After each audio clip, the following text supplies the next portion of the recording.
Welcome back, everyone. Now we have final session on emerging technologies, and many of you already know we have been doing a lot. There's a lot of buzz about it. I was told that today these sessions are supposed to be informed, and in panel discussions, I almost never use slides. So today I decided to use them to really talk a little bit about what CES has been. Oh, thanks, probably walk around. Thank you. Yeah, so I do plan to talk a little bit about our journey, and through the journey, I'll talk about a little bit assignments that we have done. Maybe even call upon my colleagues to talk, and then get to panelists in the context of that. So if we can put the slide. All right. So this is something I like nowadays. Emerging technologies, or as we fondly call it, ET, which reminds me of this ET. Like this ET, we are intelligent, like these PhD types that Hiren and Dr. Tandon talked about.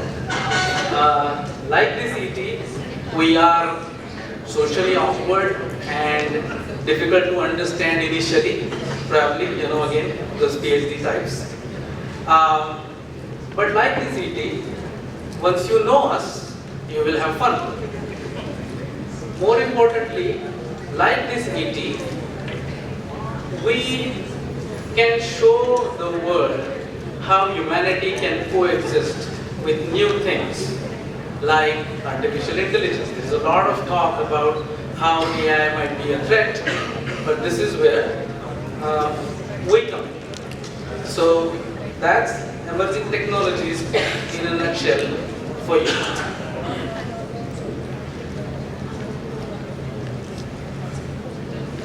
Alright, this is a timeline. I actually put something here until yesterday night I had something. And I on purpose did not ask Rahul, what are the things that you want to add here? In the morning, I decided to ask him, okay, can you tell me a few milestones? And then he sent me a list of things. It was impossible. This slide will get filled up if I put all those in. You still see how busy this is. So I'm going to come back to some of these because I'll probably talk about some key assignments and ask his team panel on that. Just first maybe it's even started 25 years ago, which we are celebrating today. ET sort of formally, as a business line, Rahul started in 2004. When he was finished with his PhD thesis, of course, finishing PhD thesis. And since then, we have done a lot of different things. And again, I'll probably come back to this. There is a lot in here.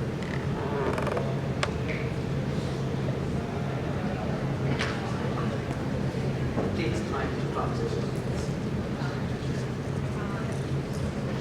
Alright, so these are the projects. So I've been just keeping track of this. I have, these are much conservative estimate than what we look at just as a stationary storage.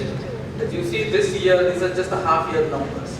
We already have looked at over 6 gigawatts of pipeline. These are largely new technologies or battery storage, but we have looked at all different kinds of technology. One of the technologies that we looked at or analyzed in extensive detail was compressed air in 2009. So we'll talk a little bit about that. Then I just want to give some context of our journey as an emerging technologies. So we started in 2004, largely focused in US and later Canada. First international operation was in India.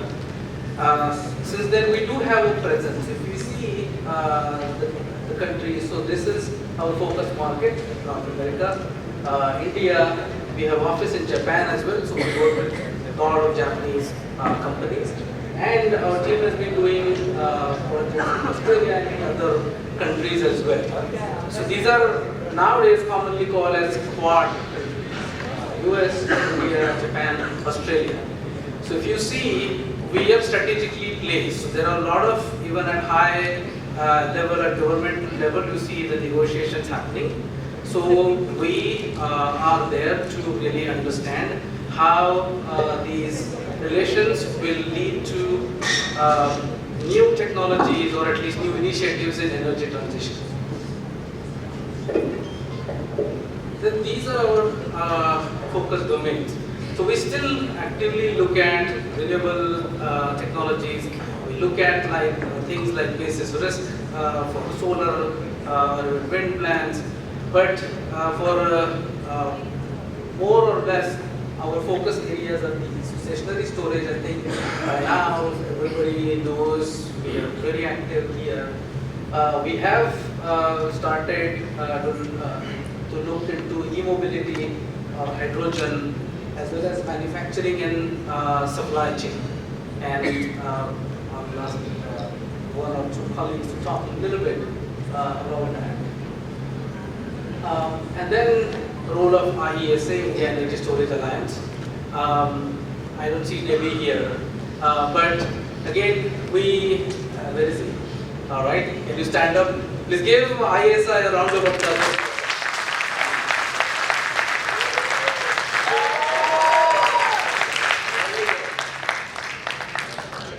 See this brand building, market reach.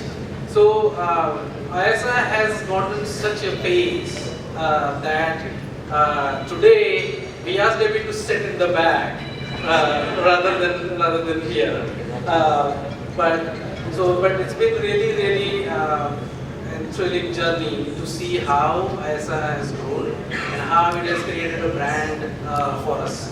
And Rahul, Debbie, they really take the lion's credit of building that brand.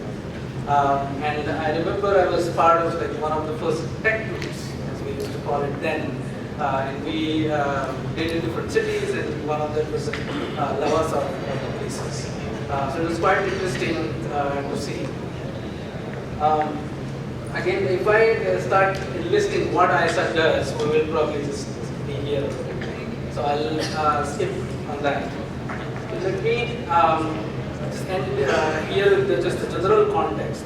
Is what at emerging technologies we are trying to do is really help clients in their key decision making, whether it's policy, whether it's investment, whether it's operations, whether it's strategy. So our main goal is to help clients with key decision making. And we have developed tools, we have market experts, technology experts to help facilitate that.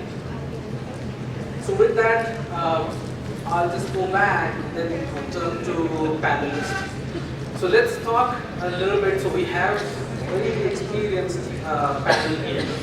I'm going to actually ask some of my colleagues to talk in 1 or 2 minutes on some topics which then I can ask clients about. So first, we have a mic here. If we can get to Rahul. So one of the first things, like this project, this was done in 2009, is as comprehensive an analysis that you can see for compressed air energy storage technology. So if you can just talk in a minute here, in a minute or two, I know there's a lot to cover, but I do have a question to Sandeep, UNIDO, based on what we did. Sure. So this was a project where New York had just started seeing negative pricing with a lot of wind getting added at night, and NYSERDA was interested in exploring some of the alternative technologies beyond batteries. So compressed air energy storage was seen as one technology which could be deployed at hundreds of megawatt scale.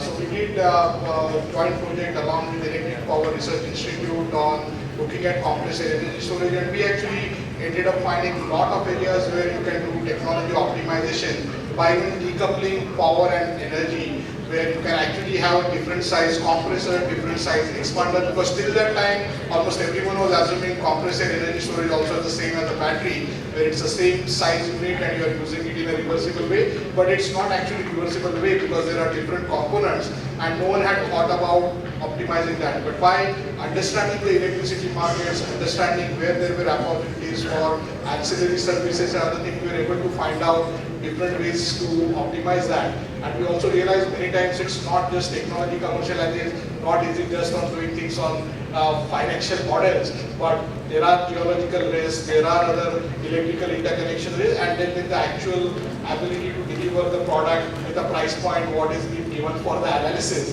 So those were the challenges, but we learned a lot of that, and that is still one of the interesting projects close to our heart. There is actually some charts which I just put for Rahul and Neta because they probably will remember these things. It's not for really anybody else, but it's really for those two. We had this cumulative probability distribution function on valuation of energy storage in 2009. And world has changed a lot since then. This project didn't get built. And like any emerging technologies project, there are risks that are involved. And that's where likes of UNIDO comes in. So let's first ask Sandeep a question. So you used the phrase when we were talking about de-risking technologies. So talk a little bit about general philosophy that UNIDO uses and in general what you see in this landscape that we're talking about, particularly stationary storage or other new technologies that we're looking at. Thank you. So just a quick brief and introduction. I am Sandeep Tandon. I manage the program called Facility for Low Carbon Technology Deployment at UNIDO. UNIDO is one of the specialized agencies of the United Nations. It stands for United Nations Industrial Development Organization. So this is one of the unique programs UNIDO is doing anywhere in the world, is to look at the clean technologies and promote their commercialization and deployment. So this program, as we were given some tasks for identifying about 120 innovations, and this program we are working, UNIDO is working with Bureau of Energy Efficiency. So they have given certain sectors like space conditioning pumps, waste heat recovery. Then we added electrical energy storage, industrial resource efficiency, and industrial IoT. So by leading the program is tilted towards the industrial and commercial sector and coming up with the innovative technologies for these sectors. So the way we evolved the program was with a lot of consultation right in the beginning. What do we do and how do we do? And there we came across this whole process of course, you select innovation by running an innovation challenge.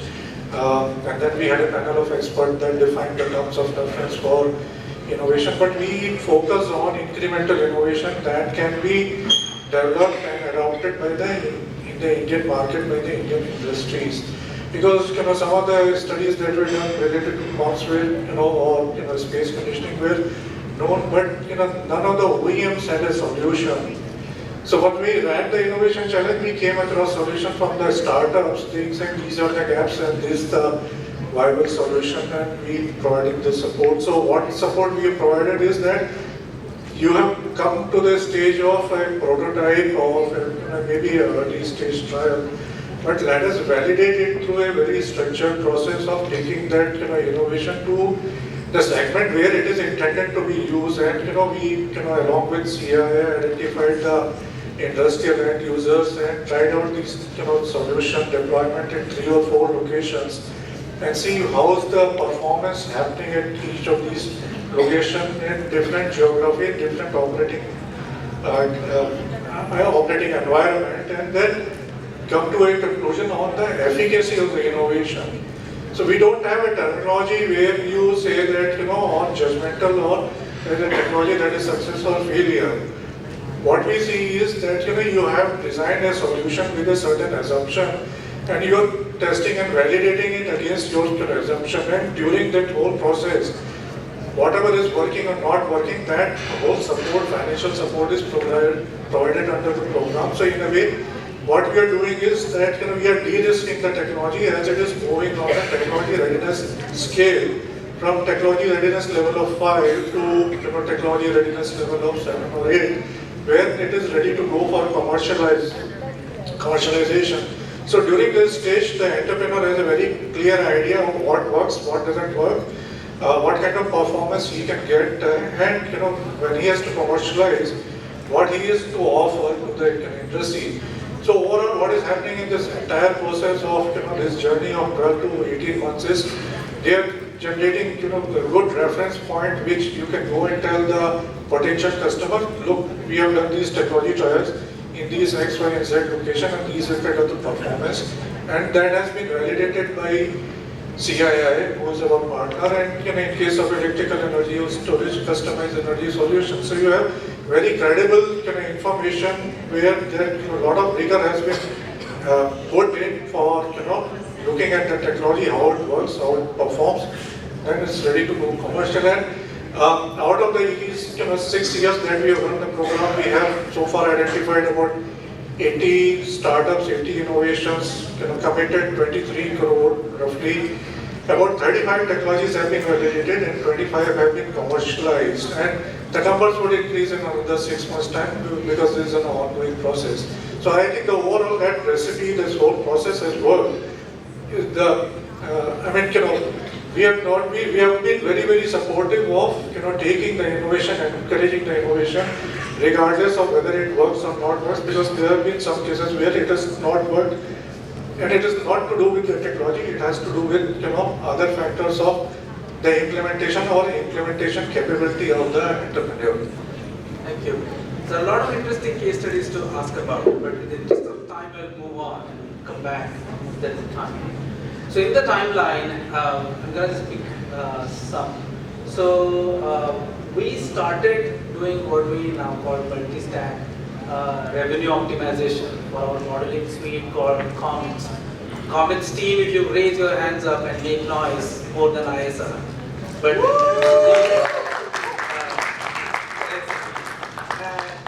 not more than ISR. But yeah, so this again, so the people sitting over there, they contributed a lot. So it is relatively sophisticated forecasting and optimization engine. So we use ProMod as production cost modeling software to create hourly or sub-hourly forecasts. And then we do fairly sophisticated optimization to get the revenues, optimized revenues. And we also create project financial model. And investors have been looking at it and investing based on that. But more importantly, we have developed an operational platform called Grid Boost. And the optimization engine for Cummins and the Grid Boost is very similar. So what we have implemented, what we have modeled, we have implemented in the field. And again, there is a lot to talk about here. But in the interest of time, I will probably move on to something else.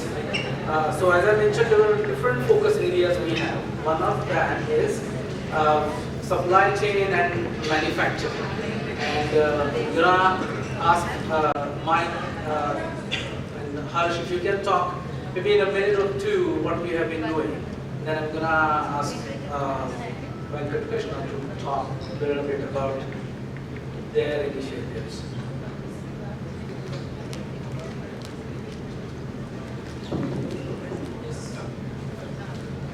Yeah, thanks, Vinayak. First, I guess, talk a little bit about why we decided to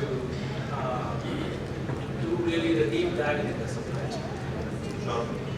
So, this is Harsh here, Harsh Shankar.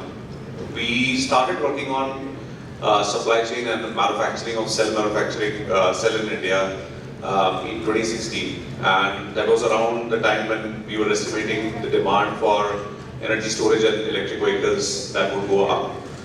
Because we were seeing the telltale signs in the markets like China, Europe, and even US. And we thought the same thing would happen in India, and we thought there's a lot of potential where the market can do a lot on manufacturing and even pack manufacturing.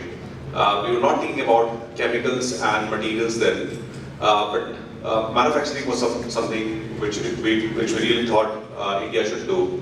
And that's when Rahul, I and the team, we wrote a paper that India should do 20 gigawatt of lithium-ion manufacturing by 2020.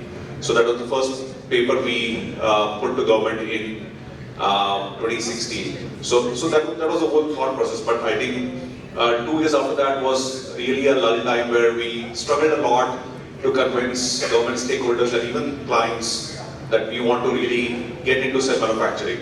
But I think credit a lot to Indian companies and also to the industries, the way they have responded after 2020 and have ramped up pack manufacturing and also now cell manufacturing.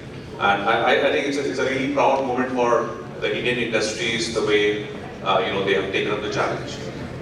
Yeah. Yes. One of the assignments that I've truly enjoyed is creating that financial model for lithium-ion cell manufacturing. There is so much market intelligence and team they have put together that it was quite interesting to just learn that in a process. So please again give a big round of applause.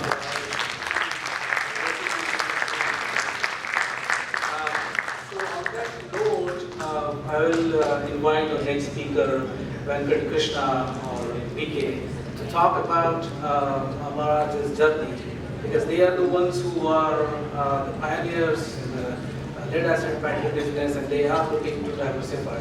So how you are looking at the energy transition. So and he has some slide presentation, so we'll use that. So if we take it. Thank you, Vinayak. Good afternoon all. I congratulate CVS on the 25th anniversary. It's a great opportunity. Thanks Netra and Rahul for inviting me for this. Actually, the company started sometime in 1985 as a group when there was hardly one technology, which is a normal tubular lead acid technology. And then we were actually I would say that the trendsetters for actually converting the normal lead acid battery into the maintenance-free lead acid batteries. And then with our intervention, the telecom industry took about 5 years to completely convert from 1990 to 1995. And Indian Railways was also using the normal tubular battery converted to VRLA because they were getting higher power density with the same less space. They were able to accommodate, instead of 45 passengers in air conditioning coach, they were able to accommodate 70 passengers. So the rail coach factory actually converted completely the 3-tier AC coaches from 45-seater to 90-seater because they were able to get more revenue. And that's how we actually entered into different sectors. Power sector, our entry is still less for different reasons. Power sector still goes with some plant kind of batteries, etc. But we could able to achieve our milestones based on our targets. And then we entered into automotive batteries also. So I am working here for last 32 years now. So I have been there more or less like from inception. So my idea today is basically to share, actually I'm bringing back the whole audience to see what is actually energy transition for a moment from World Economic Forum perspective, because based on the recent discussions at the World Economic Forum, and then bring the subject of how do we look at the transition maybe in the next few minutes. So actually energy transition, like what Mr. Agnihotri was telling in the morning, it is not just about decarbonization. It's also about balancing the energy triangle, because you need to, one side there are people who are not having power, and then one side you are having people who are consuming more power. So there is a huge disparity between in the global scenario. The same thing is, right in the Indian context also we have seen that. So the summary is basically, with a very limited and unreliable electricity, we need to enhance the status of the people. At the same time, we need to provide the security and access, and then, in other words, basically the transition not just about the decarbonization, but also ensuring the ancillaries around it. To see that security is also there, that means that there is a 6 dimensions which actually WA provided. These are from demand side management, many points we discussed from morning to till now. So there is a automation required, there is several aspects which is actually to be considered, that is also actually part of the energy transition. So most of the time we spend only on the decarbonization. We'll spend more time on the decarbonization because rightfully it is right, because it's actually it's having a lot of carbonization effect. Go to the next slide. Can I use the slide? Yeah.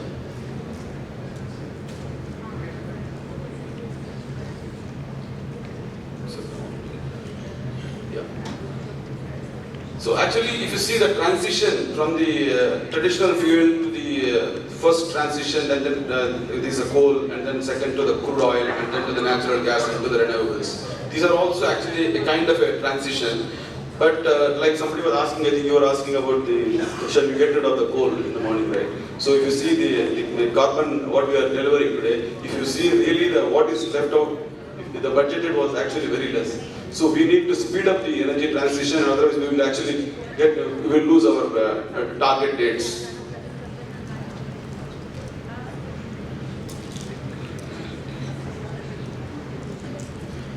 So if you see from industry perspective, where are the major emissions actually happening from the GHG, the greenhouse emission gases actually? It's not just switching from coal to renewables or releasing petrol cars to EV cars. It has a lot of other elements. If you see, the 38% is actually going from power generation, and 29% is actually industries. You can see on the right hand side what you have mentioned clearly, that how it is actually. So this 29% is something we will have to attack, because 38% is anyway kind of in front of the meter kind of applications, where energy sector is taking both in generation, transmission, and also in distribution. So the power generation, if 38%, if it is on the front of the meter, and then how do we abate these sectors? Because these sectors are actually uses more the fossil fuels industry. We need to convert these into the conventional power to the renewable powers. So there are 3 different kind of solutions we need to see. There is nothing like one size fits all solution. So we have to work on the energy efficiency, we have to also work on the renewables, and we also have to see how do we capture the carbon transition. These are the 3 different, the summary basically that there are 3 approaches for this.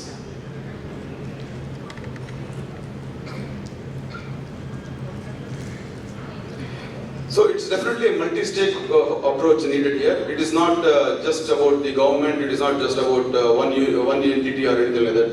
So we have learned how an individual's response for the sustainability also is essential. With the COVID, we have learned a lot of lessons, and also with several latest lessons from the global warming aspects. We are learning different lessons. So from that aspect, it is very clear that it is a public and private partnership thing essential. I think one point I liked it in the morning is that telecom is able to grow at a very much pace. We are actually competing with the world, whereas in electrical field we are not able to compete with the world.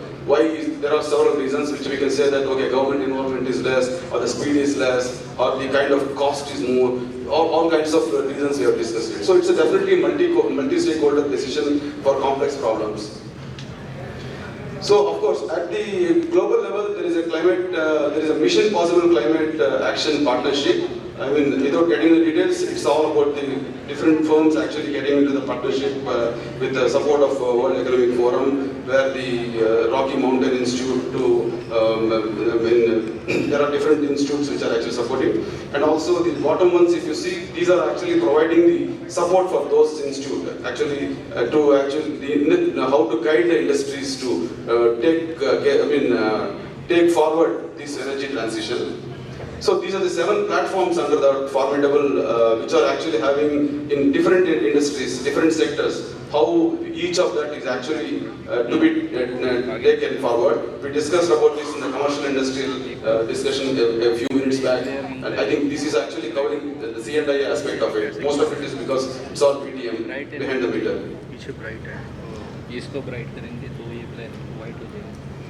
So coming now the subject of what is the energy transition technologies or the drivers is basically the topic of the actually I'm thinking that and whatever we discuss is actually the precursor for what we are actually discussing. So the deployment of clean fuels and hydrogen, advanced nuclear energy storage, carbon removal is the main actually the new technology drivers actually for the energy transition. Apart from the above, there are the energy transition enablers based on the 6 dimensions what the WEF actually identified. The distributed energy aggregation, we discussed about it in the previous session, how the distributed energy is actually helping energy transition, and also the power sector digitization. These are we are discussing about the smart grids, we are discussing about huge automation in the distribution sector, and also the energy monitoring systems, and better public transport. That's why we talk about EV, because EVs are actually, the road transport is actually contributing for 13% of the pollution. And then the climate resilient farming, because even the cultivation actually releases the greenhouse gases. So that's also to be, we have to ensure that the farming is also planned properly so that it actually emits lesser greenhouse gases.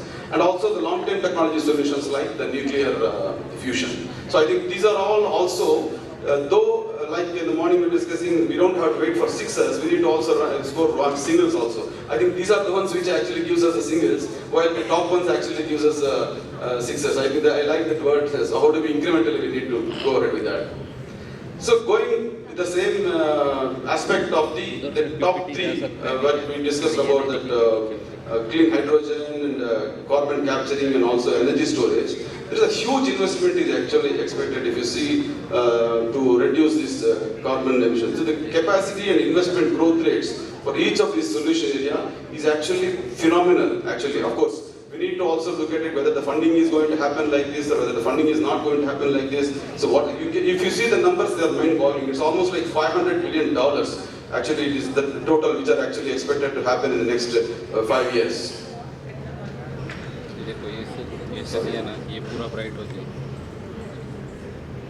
So the cost factor, like we were discussing in the morning, we were lucky to have actually a very good cost factor for the telecom. We are still enjoying the fantastic tariffs for the data and also for voice in India. But I'm not sure whether we'll be able to enjoy the same for the power. If it happens for power, it is fantastic. Then actually you will be able to do the transition also faster because somebody has to pay for it.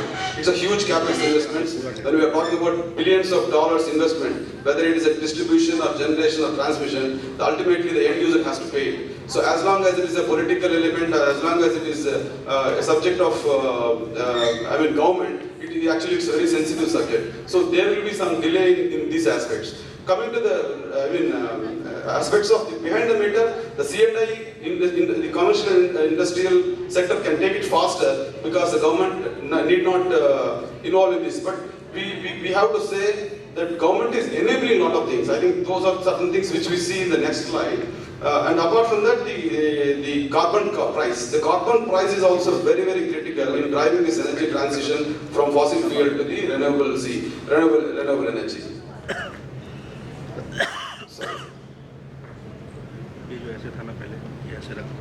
I think so if you look at it, the investments we discussed about it, and the carbon pricing we discussed about it, how the investments are going to be compensated, how many years of IRR it is we have to calculate for each investment, what is the kind of LCOE and what is the kind of return on investment, etc., also to be taken care in this, apart from the carbon pricing. And then these are the key enablers. For each of these industries, we need to actually debate on these points, whether the demand is like what we discussed in the morning, whether the demand planning is very critical, while the policy is supporting for this, and also the supply chain, like what Mr. Vinayak was saying, that we need to ensure the supply chain is also established for the complete value chain. So these are the initiatives which actually in India we have seen. It's a known thing. I'm just putting it here just to moot the point basically that how many things are actually happening. But all this actually is supposed to happen in the private sector, and many of these things are also started in the government sector. But it is going a little slow in the government sector. Yes, sir. So these are the beneficiaries and expected outcomes based on these initiatives. What actually government is taking up. And and I'm sure we are also part of these beneficiaries. So the main subject coming to our mind when energy transition is discussed is basically about the hydrogen. So we know what actually, how 2022 was a great year of hydrogen, and how Japan and Toyota and Germany in different parts of the world actually taking leap forward on this hydrogen, and how Indian government is also created a PLI scheme for this hydrogen production.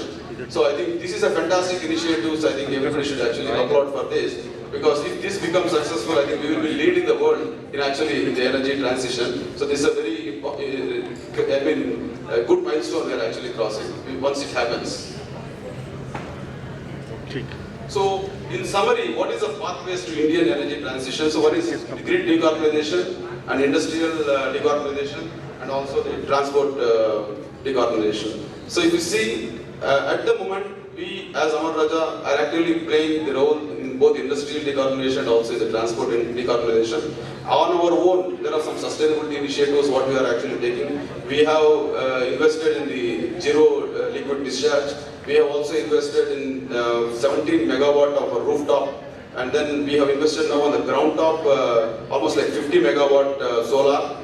So altogether about 65 to 70 megawatt power is actually generated from the renewables for our own internal purpose. That's a captive power plants actually we are using it. And the generally was a huge investment. And there are several other initiatives we have actually taken up. Similarly, from our customers' point of view, we do supply a lot of energy storage solutions. Of course, before the lithium is coming, we have started with the lead acid in the slide. Next slide, you will see. As I was talking about this LCOE earlier, somebody has to pay for it. This is a Lajat report slide, which I have taken just to make a point that if you go with this, approximately 9 to 10,000 rupees electricity bill we need to pay against a 3,000 or 2,000 rupees bill per home. I think if you are ready to do that, I think you can actually speed it up.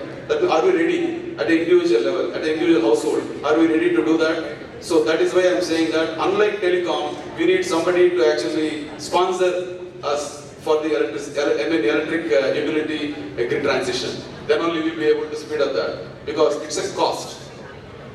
So these are some major BESS projects which we supplied in the mini grids, almost 25 mini grids we supplied in Nagaland.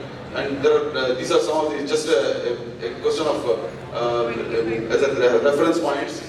This is in Africa we did, and in Africa we have hundreds of grids working with our batteries. And then in the C&I, this is for the urban components in Chennai.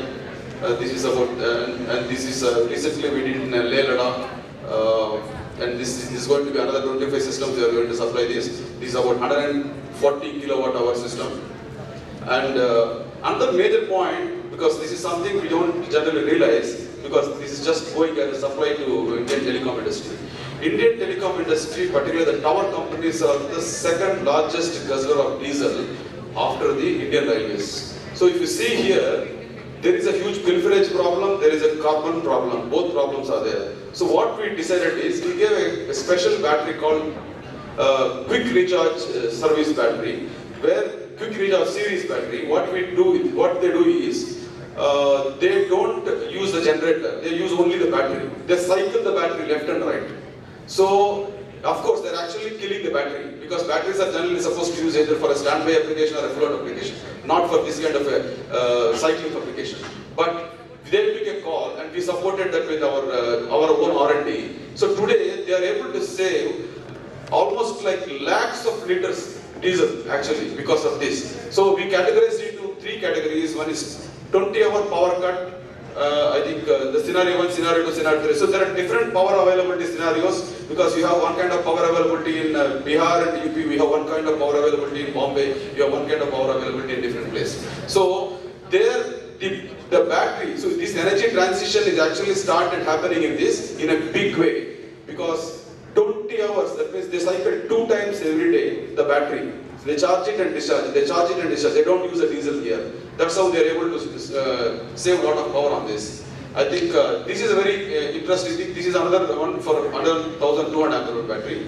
So going forward, we are also extending this of our lithium battery. This is just a e-mobility verification value chain which we are creating because lead acid we are sustainable in India, but in lithium we need to create a lot of things. So I think these are some of the initiatives from the lithium side, and of course a lot of news has come on this. I'm not going to repeat all these things. Just as a matter of fact, I thought I would just I think that's all from my side. This is the things. Thank you very much.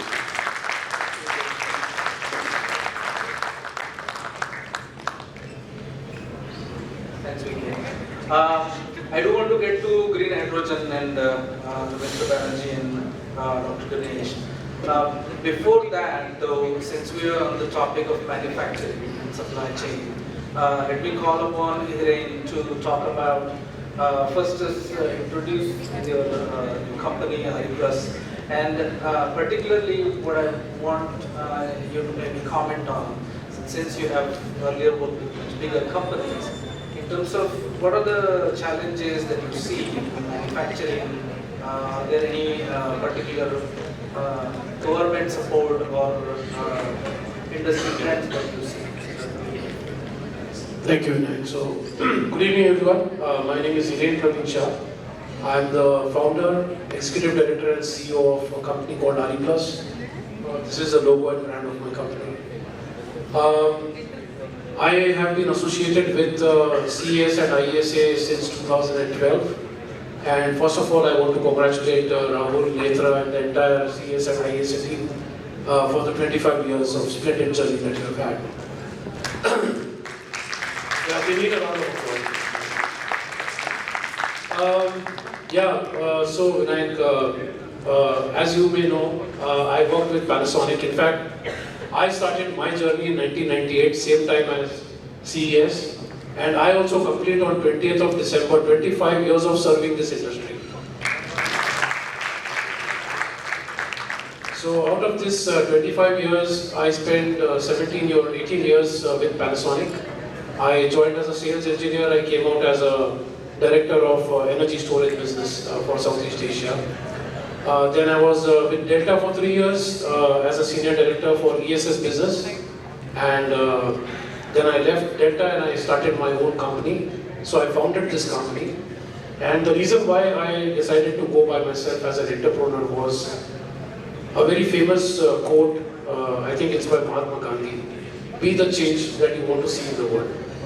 So with this thought, I started my entrepreneurial journey, because in multinationals, we crunch a lot of numbers Vinayak together, Harsh and your entire team. So I'm promoting lithium-ion batteries since 2008 in India. And the first battery that I sold in this country was for $1,800 per kilowatt hour. And my first customer was Reliance Jio Telecom. And of course, now we know what the prices are today, but the first telecom battery was sold, I think maybe by me, in this country for telecom application. The first data center battery was sold by me in this country for a data center application, I think way back in 2014, lithium-ion battery with a Delta UPS. And the first microgrid we did was in 2016 in Andaman and Nicobar Islands for military engineering services. I think Rahul had visited, Netra had also visited there. Military engineering services for the Navy, the first microgrid, generating the energy by solar, independent microgrid, generating the energy by solar and storing it in lithium-ion batteries, and then using it for backup, for auxiliary services, and also for the signaling station. So in a way, all the learnings I put together into my entrepreneurship journey. I am happy and proud to share that we are India's first indigenously developed gigafactory as on date. We started on 20th of September. We started on 20th of September this year, and this is 100% designed, developed and executed by our team of engineers. The entire manufacturing facility, the entire automation, we are a fully automatic manufacturing line. both cylindrical as well as prismatic, and 100% the line is designed by our team. 100% we developed the entire ecosystem from in and around Pune, the entire supply chain for the automation, the robotics, the AGV system, the conveyors, the gantry, everything is basically 100% made in India. I am very happy and proud to say this. Coming to what are the hurdles. So before I go to that, I think as an opportunity, I think we are sitting on a gold mine of opportunities. So far we have already done 30 megawatt hour of BESS projects, various applications, right from a DG replacement to a resort, to a C&I application, to emergency backup, to renewable integration, to a microgrid. So we have done multiple applications, and I can easily say that we are sitting on a gold mine in terms of business potential. And the reason why we started with stationary storage first is because I learn from nature. I personally believe that it doesn't make sense to charge an electric vehicle from a grid which is already polluted. So my first intention was to start from the generation side, then go to the transmission and distribution side, and then go to the consumption side, and cover all of these applications and make them green, clean and affordable. That's my vision. So I'm here to deliver green, clean and affordable energy for this entire, right from the generation to transmission, distribution to consumption. So having said that, we move from renewable integration to transmission and distribution. I'm happy to share that today, as of today, we had a power cut in Mumbai, in a city like Mumbai, and it was blackout for a number of hours. Today, I can say 90% of the substations are powered and backed up by our batteries. You will never see a power cut in Mumbai again. So now we are coming to the consumption side. We have made vehicles for electric vehicles. We are making for solar-based charging systems and multiple other applications. We are going into drones, we are going to defense, many other areas. So hurdles, yes, there are hurdles, there are issues, there are problems that we face. The biggest problem we face is the mindset in India is what is the cost of energy and how, if I put my capex, how am I going to recover this money? What is the IRR? So unfortunately, the way this industry is a follow-up of a solar industry, and the way the solar people have pitched to all the customers, they have only educated them that you put a solar rooftop or you put a solar, and this is how you will recover your money, this is how you will save your cost of electricity, this is how you will. They compare it with the grid, they compare it with the DG, they compare it with everything. And unfortunately, when we go, we are basically like a follow-up of a solar. So all of those questions are again addressed to us, and we are answering them slowly and slowly. But I can easily say that one of the biggest issues that we face is financing, because not all the banks, or not many banks, or not many financial institutions understand this game well, the battery game. If you have to deploy, they have found the formulas for solar industry, but they have not yet found the formulas for the battery industry. So financing is one of the bottlenecks we face. Fortunately, the startup ecosystem is fantastic. I can say very well that we had a lot of support from government as a startup. We have a lot of support from the industry as a startup. And the other than that issue is execution.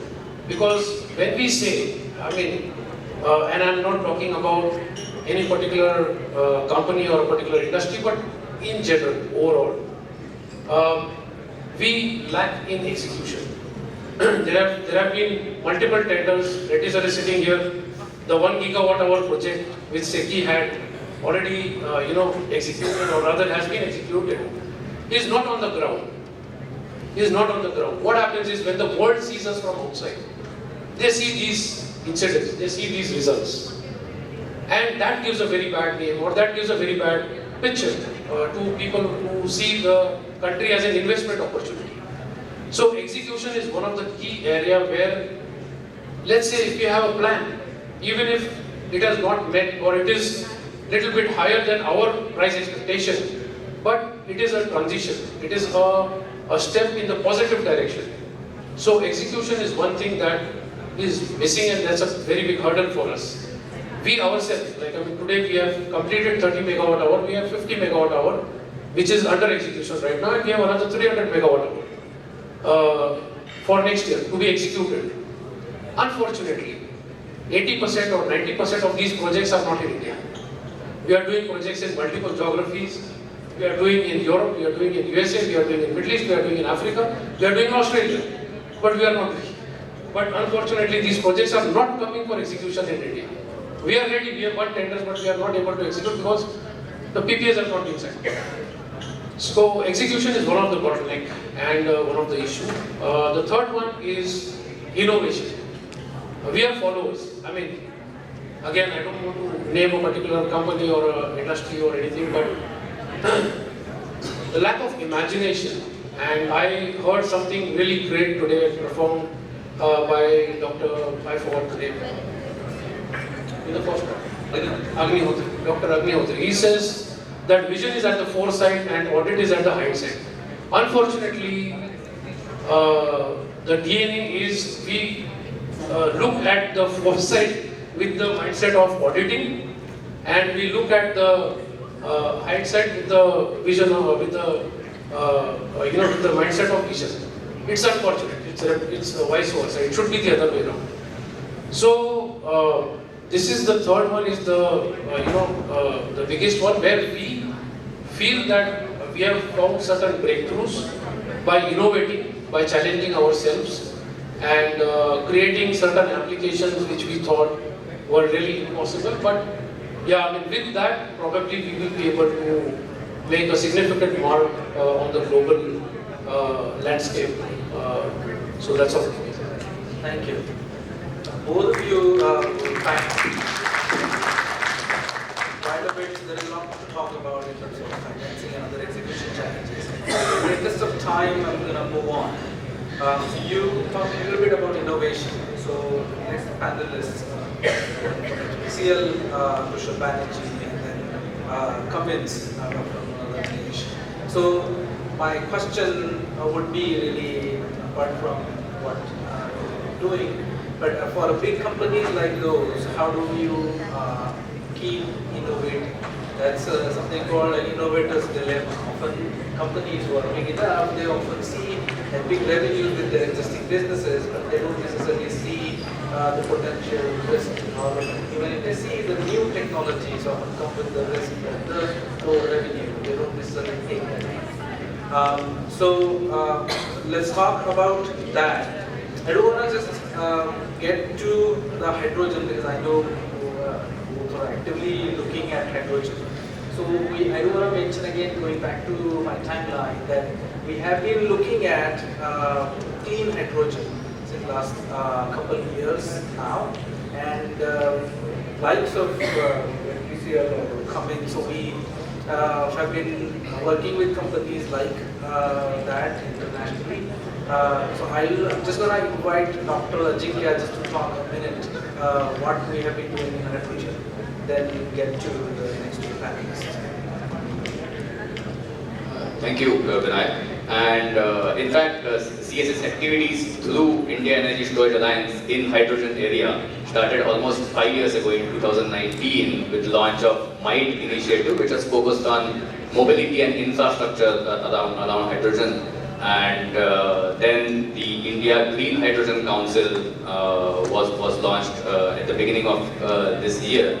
And now IESA and India Green Hydrogen Council has about 30 members, some of them sitting on the stage, including Amara, HPCL, Cummins, that are in different parts of the hydrogen value chain.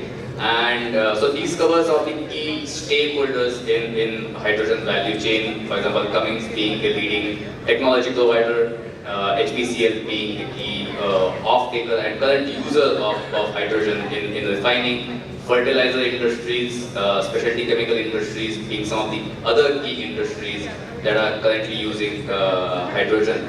And so CES, through the emerging technology team as well as IESA, is well placed to play the role of enabler in many of the gap areas, I would say, in the hydrogen space right now. To give some examples, for example, that doing techno-financial assessment of integrated hydrogen value chain from its production and power generation production all the way to its utilization. And so the EG team has done some projects on specifically on power procurement for hydrogen production projects in North America. We are developing right now proposals to do this integrated assessment for hydrogen valleys in India. The second gap area, I would say, is policy support in India. So through IESA, we have helped the Department of Science and Technology develop the Hydrogen Valley Initiative. Right now, we are focusing on increasing stakeholder development on implementation of India's R&D roadmap. So there's already a roadmap in place, but its effective implementation is going to be a key question. So how to do that? We are focusing on that. The third example of gap area that I would like to mention is knowledge resources and skill development. So we are getting many inputs from industry right now on what are the key knowledge gaps in terms of understanding the manufacturing supply chain, understanding the entire system of hydrogen production. So we are creating knowledge resources around that, as well as developing skill development curriculum through ISA Academy initiatives. We have held one master class with NCL and planning to do more, as well as developing corporate training curriculum for industrial companies. So yeah, this is about overview of our motivation and current activities going forward in hydrogen. Yes, as you can see, you can go on. So first, along with Dr. Adjunct, I also want to mention Vinayak, who has been quite actively looking at this in US. If you can both stand up so that others see, and please give them a round of applause. There has been working with clients like FFI or Constellation and others in US. So coming to Mr. Banerjee, so on HPCL, especially on the hydrogen or any new initiatives, how you as a company view these things, and any specific initiative that you want to mention? Yeah, thank you, Aisa, for inviting for this session. A very, very important day, 25th year celebration. I am also very happy because this year HPCL is celebrating their 50th Golden Jubilee. So I am here, so I am also very happy to be here. And as we are all aware, COP28 has started today in Dubai. Almost more than 190 or 200 odd countries are there. And mini COP has started here. I think 140 members are there. So we are also doing in a similar way. So a very nice day to have this session here. And a bit odd for a fossil fuel player to be sitting here and talking about green and everything green. In fact, one of my friend, a colleague, was talking to me in the office a few days back. Sir, earlier when we were young and we were growing up, everybody wanted to become hero. Now there is a race for zero. Everybody wants to become zero. Zero, zero, everything talking about zero. But things have changed now actually, everything has changed because of all of us. HPC, Hindustan Petroleum Corporation, is taking huge steps and a lot of proactive steps in getting into the green space. In fact, the name itself is Hindustan Petroleum. Talks about a petroleum company, but we are gradually going through a period of transition into integrated energy company. So that's the reason all other energy products, be it is talking about green hydrogen, then your compressed biogas. One of our members has talked about natural gas, biogas, CGD, then your biofuel, 2G ethanol. all sorts of fuel, waste to fuel, electrolyzers, getting into hydrogen, e-mobility, all those things are taken in the right earnest. And in fact, today we are having in our petrol pumps 2,500 EV stations which are operating fixed charging. We are tied up, the best in the globe, Honda and Google for battery swap stations. We have already set up 25 swap stations. Then we are the first company to set up green hydrogen plant at our Vizag refinery, already in operation, 370 tons plant, first company to do so. And hydrogen as such, as a refining company, we are one of the, I will say, the biggest consumer of hydrogen, if you say so, in India, apart from, of course, fertilizer industries there, because hydrogen is backbone of diesel desulfurization, and huge requirement of hydrogen is happening in our Vizag, Bombay, Rajasthan, upcoming refineries would happen, and other refineries. And of course, these are all grey hydrogen, what are we using now, made from natural gas. So, talking about green hydrogen, yes, as I told you, we have set up the first plant at Vizag, and we are working. In fact, our mandate was expected, government mandate for switching to green hydrogen partly. Maybe to begin with 2%, 2.5% by next 2 years, then 3%, then 5% like this. So we are also gearing up for that. Now the issue is the adoption of the technology, which technology to go for in hydrogen. As you're all aware, we have all this in place. We have got PEM, we have got alkaline, we have got AEM, solid oxide, of which of course PEM is used. But alkaline is the most widely used technology right now because of the cost. But if we actually see, like if we talk about alkaline, it will cost around $700 per kilowatt. REPlus cost, whereas in case of PEM it will be around $1,400. First cost is different, but when it comes to actual maintenance, O&M and all, PEM will be lesser. But anyway, alkaline is the most proven, happening for the last 50-60 years, and we have also set up through alkaline only. But our intention is to evaluate all these technologies. So we would like to go for a pilot or a POC, setting up SOC and alkaline, PEM, as well as manufacturing from biomass.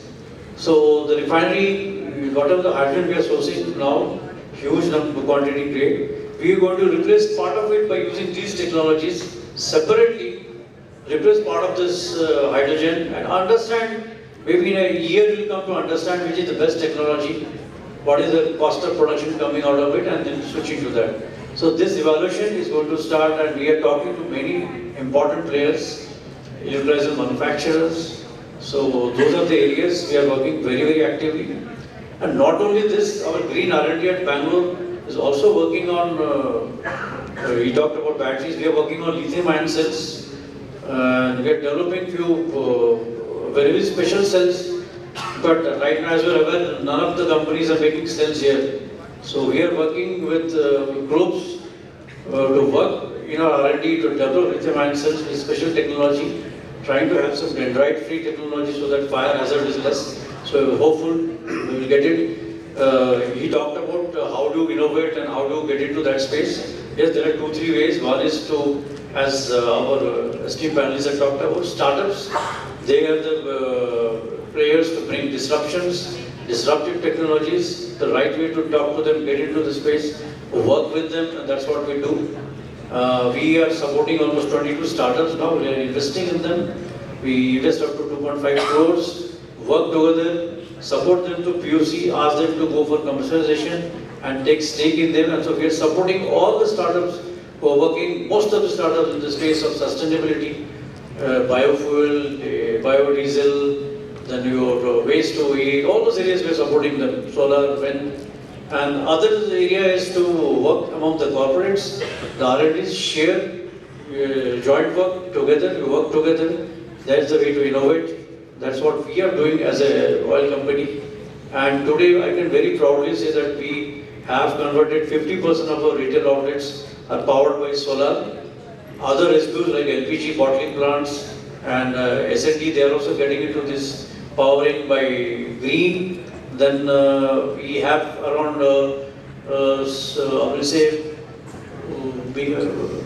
green R&D is already I talked about, the CBG plants I talked about. And recently, a few months back, I was personally there in Andhra Pradesh government. We signed the MOU setting up a 105 megawatt solar power plant. There also we are getting into that space. Rajasthan we have signed. So apart from this, hydrogen, though we have not started manufacturing fully, we have tied up with players who are already in the space as consortium. We have quoted a global tender quoted by Germany, as you are aware.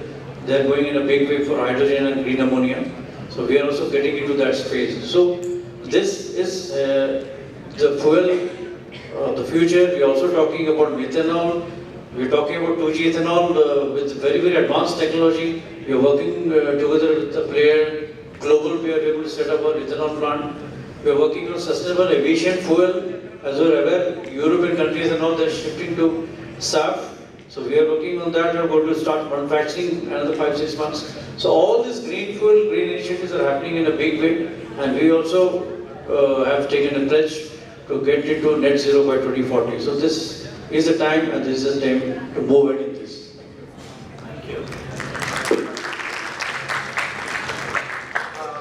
Again, in the interest of time, I'll move on to Dr. Anuradda. So first, this is the general direction that Cummins is taking. But also would like to add, given your experience as a professor at Bombay, can you talk in general about state of R&D? So Hiren mentioned innovation being one of the challenges. So how are we doing in the space like energy storage, e-mobility or hydrogen in R&D specifically? But first, let's talk a little bit about Cummins. Okay. First of all, thank you so much and congratulations to CES. I am probably the last speaker in the last panel, so I have the advantage of consolidating my thoughts over all those speakers whom I've listened to. To start with, let me just reintroduce myself. I was Chief Technical Advisor at Cummins, Director at Cummins today. I still advise them that I'm independent. I retired from Cummins just a month back, and I'm still the Adjunct faculty at IIT Madras, and I'm advising Cummins. Yes, prior to this, I was at IIT Bombay, and that's why he wants me to talk about all the research and innovation. So, with that, I know you asked me to talk about Cummins first, but owing to the new role that I'm in, I'm going to speak with the so-called professor's hat, so we can go haywire. And normally, my mother would say you start and you finish only in 1 hour. It's automatic, but I won't do that. I try to finish it much earlier. So, I have been listening. I want to give you one perspective. In 2010, under the sponsored lab of Cummins at IIT Bombay, we had developed, the mandate was to develop an engine on straight vegetable oil. At that time, that is what was the talk about, for village electrification. Okay? We did that in the lab, and I was very keen that not just the development of the engine, can we actually go and electrify a village? We electrified a village in Orissa. We talked about Orissa today morning. And sorry to interrupt, but can we close the door, please? There is a lot of noise. It's very disturbing. Sorry. Go ahead. So, some experiences that I just want to very quickly, briefly talk about. When you go there and you want to electrify a village, the villagers don't know what is electrification. They don't know what is to get light, right? So it took us time, and it was important, and this is where gender comes in. It was important for me to talk to the women there, to get them to understand the advantage of giving education to their daughters through having a light at home, okay, and not, still not stopping the girls from going and helping them in the daytime. So that was it. Thank you so much. August 15, 2010, on the Independence Day, they saw the first light. But it wasn't the end of it, okay? It was when we went there after 15 days, the whole thing had stopped. And when we went to find out what happened, the men were not working. They had to actually collect pongamia seeds, extract. We had given them an extractor. They extracted oil and filtered the oil and then used. And the balance oil was to be sold. So it was a complete. We had actually had a bank account, a self-help thing, a cooperative society, so that it can be sustainable. It wasn't easy. All right. So again, we had to get to the women to say, okay, you take over and you do it, and it started working. Then came the next. There was a pole which was put by the government under, I forget the name of that Yojana, my memory fails. So they said, okay, one pole is there, now it is called electrified. So I went and argued, I said, so many poles are there, we have street lights now, why did you not count it under being electrified?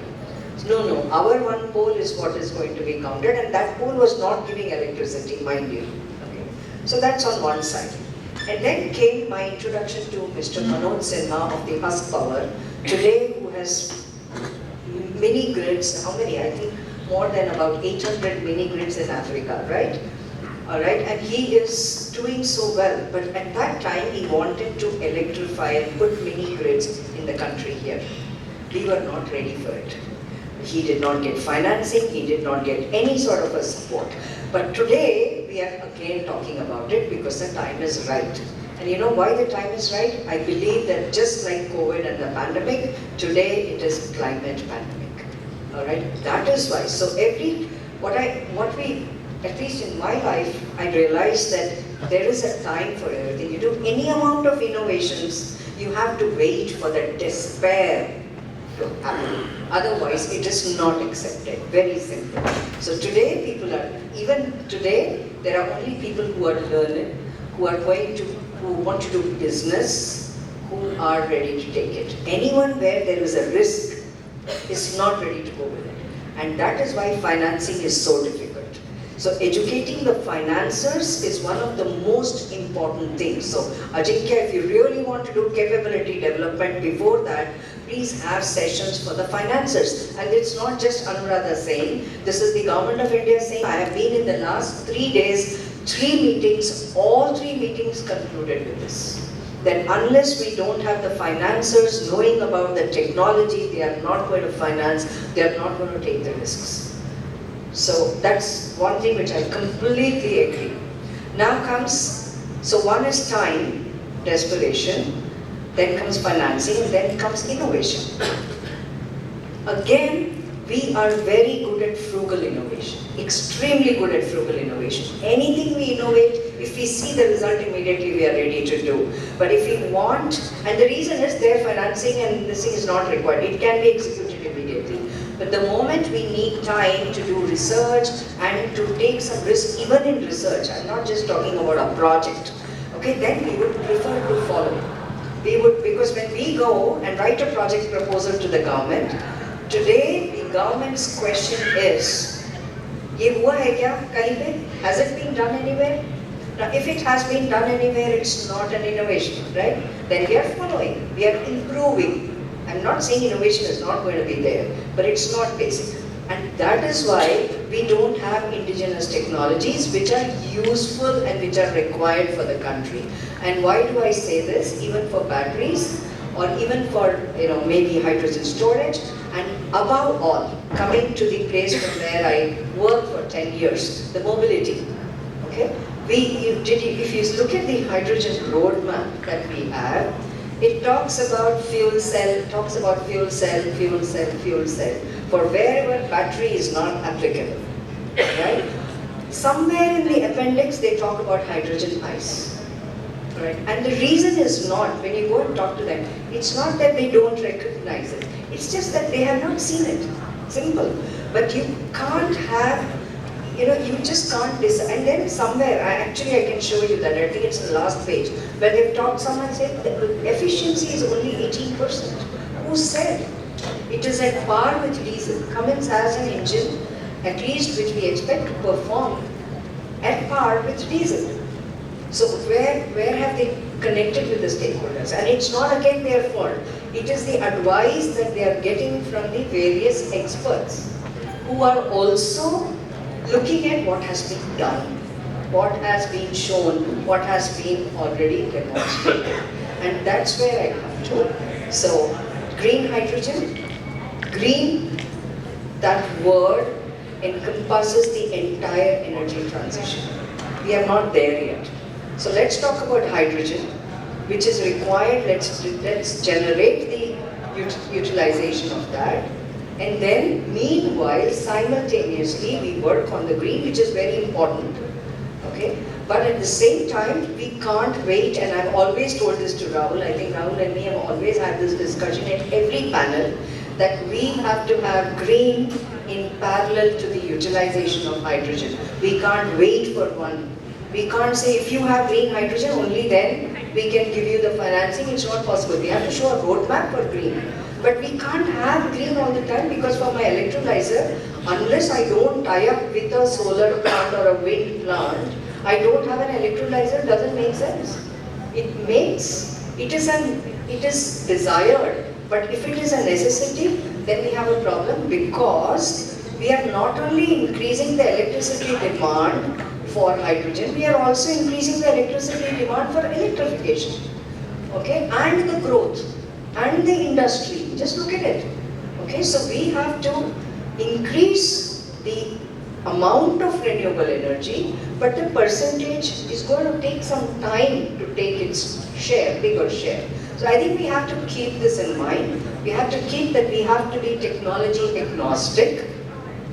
Now when I say technology agnostic, the roadmaps have to have some technology indicators, but they have to have leeway for technology, for being technology agnostic. It's very, very important.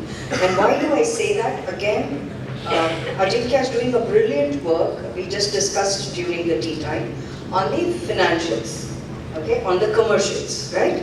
You're doing techno-economic assessment, but the amount of indigenous technologies which are being developed, okay, the amount of funding which is going into R&D, believe me, is very high, okay, very, very high by the government. Alright, I'm not talking about the current industries, basic R&D. So much work is being done on hydrogen storage. So much work is being done on new batteries. Now, if we are going to have a Hydrogen Valley project, this is the place where we can demonstrate and learn. Now, the problem is in our country, when we say demonstrate, we have no place for failures. That is not acceptable. That is why our researchers are not coming forward to give a technology. You have to be ready to get data. If there are failures, to rework on them. Unless that is not done, it is not possible for us to have internal technologies. For us to have, we have to put all the technologies, and that's what US does. We have to learn from them. Your EPA, for example, has a super truck program, right? Where we have industry consortiums working on various technologies, integration of them. So various technologies, integration, that brings out the technology which wins. The market is there to see it. We don't have to declare. I don't have to assess, you don't have to assess, the market will assess. There are people who will see it. You are proving the technology, you're proving the efficiency, you're proving the reliability, you're proving the safety, you're proving the material. In India, you prove the energy security, the material security, all of it. Right? So I think this is the time where we all have to accept that it's a middle mess. Okay, it's a middle mess, and we have to try out, and we have to take risks, and we have to accept some failures, without which it is not possible, right? And as far as Cummins is concerned, it's doing a great job in terms of they have a project called Planet 2050, and we intend to go, we have a roadmap, and it's not just for energy, it's for the materials. We are working on circularity. We have a remanufacturing unit out here, so we do work to ensure that we use less energy by bringing back the engines and refurbishing, manufacturing it, repairing it, reusing it. All of it is there in the minds and we are working towards it. So I just thought I won't take too much time. I just brought in all the points that I remembered that I have to say. Thank you so much.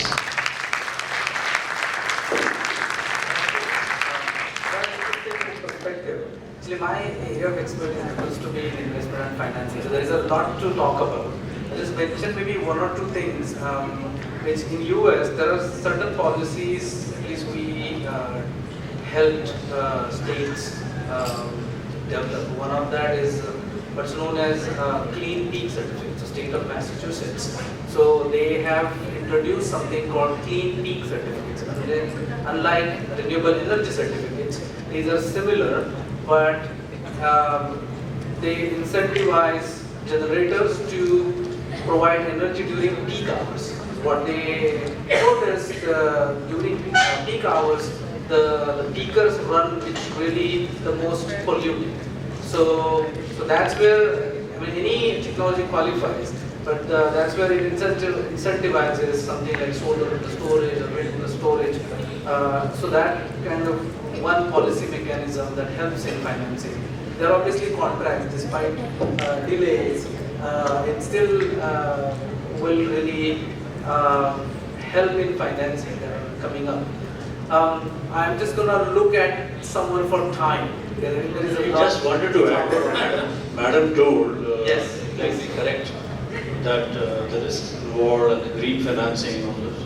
So one way of risk mitigation, like we have also taken that approach, like we talk about CCUS, it's a heavily cost intensive and all. So what you do, a hub like Bombay, where there is a hub of refineries, fertilizer plant, power plant, where all plants are located. So we have made industrial hub. So as a consortium, you go for those development of technology production. So the risk mitigation is happening. Your financing becomes easier because there's a big strength there. So that is one way of getting to it. Outside also, if you say Shell, maybe in the 6 years all this technology, they're joining hands together and getting into this space. This is one very important way getting, rather than going individually. Because these are all evolving technologies. Yeah. And like so again, UNIDO helps there in de-risking some of these new technologies. So maybe like two De-risking, yes, I mean that has been the key word, because we don't subscribe to this whole, terminology, binary of success and failure. What we say is certain things you start with certain assumption has worked or it has not worked, but there is a learning, and you use that learning to improve further and come up with a solution that would work in that the current setup.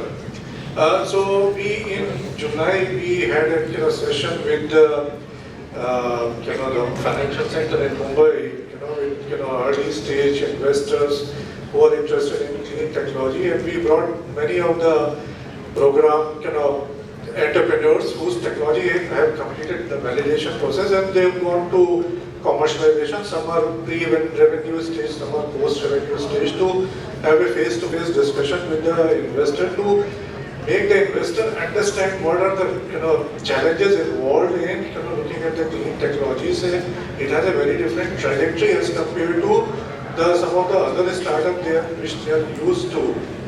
So they need to also recalibrate and understand the nuances and provide that support. And maybe their expectation from these clean tech startups would not be getting fulfilled.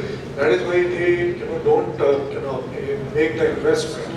But with that, what I would want to also say that, 2 or 3 points is that when we talk to the industries, what kind of innovations you need, going forward 2030 you have a goal, or India has a goal as a part of the Paris Agreement. Beyond that, the work your industry has to continue to work. Where do you foresee, and we did not get any response from the industry, because industry is normally in the compliance mode. They don't define the challenges for which they look for solutions. So often then we come back to the entrepreneur and the startups, and we have seen cases where they have disrupted in certain cases technologies and solutions. We have come across not only incremental innovation, but we have come across the disruptive innovation. It's just that the market has to be also made ready to start adoption of these solutions. And when we are talking about the market, we are talking about the Indian industry. So the industry need to open up a little bit more and look at the innovation so that they can mainstream. So innovation is happening in the country, clean technology innovation is happening, but we need more of the end users to start adopting so that this is something the early stage which is on the path of decarbonization and energy transition. And more so, this whole program, as we have been discussing with Department of Science and Technology, has to be taken in a very structured way, where research and development is taken forward for development and deployment, engaging the intermediaries and the industry, so that because of those basic links, we don't find innovation that is happening in the higher education institute are coming out in the market. Where there are cases, but not very many. So I think what is required at the end of the day is clean tech innovation necessarily need to be provided support for technology validation and data. Thank you. I actually wish we can continue. I've been getting really signals of closing this. So with the risk of my personal safety, I'm going to give final word to Dr. Anuradda. Thank you. I won't take much of the time. I was just saying that there is CII has tried to get a solution for this, at least for the IITs, and they have a yearly display of the technologies which are at the TR level 5, 6, 7 in one place. Of course, there is an assessment, say, and all, and open to the industries. We try to identify the industries and send them invites. So that's one way of displaying. It's just a beginning.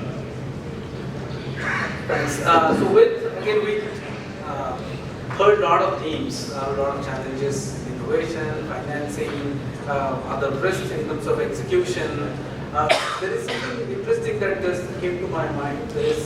So CES actually helps in all of these in different ways, and that's really in our name, customized energy solutions.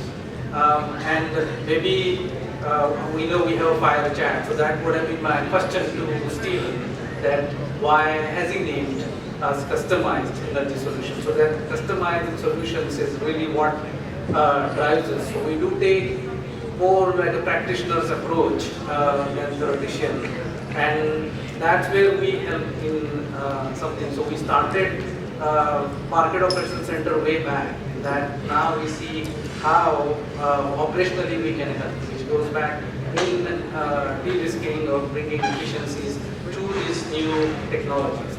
So again, there is a lot to discuss. Unfortunately, because of the time constraint, we have to stop here. I want to thank the esteemed panelists for time. It was a wonderful discussion.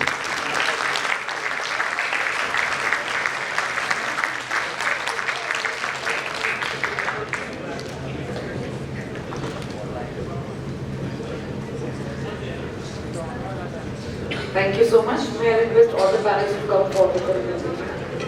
Thank you. A big round of applause, please, everyone.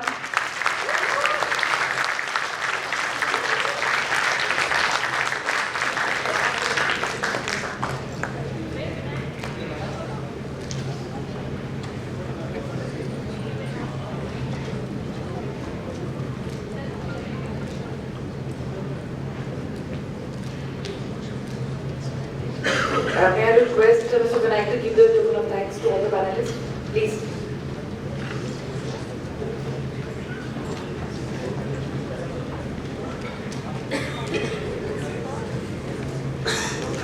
A big round of applause, guys.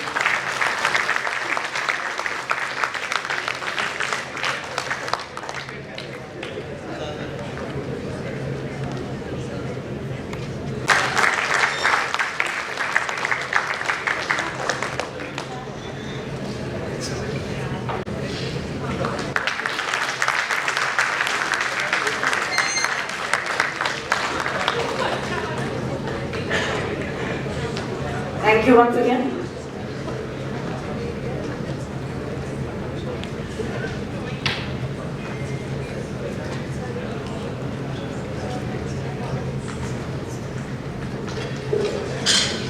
Now going forward, I would like to invite Mr. Nitin Akhare for his views on economic development activities.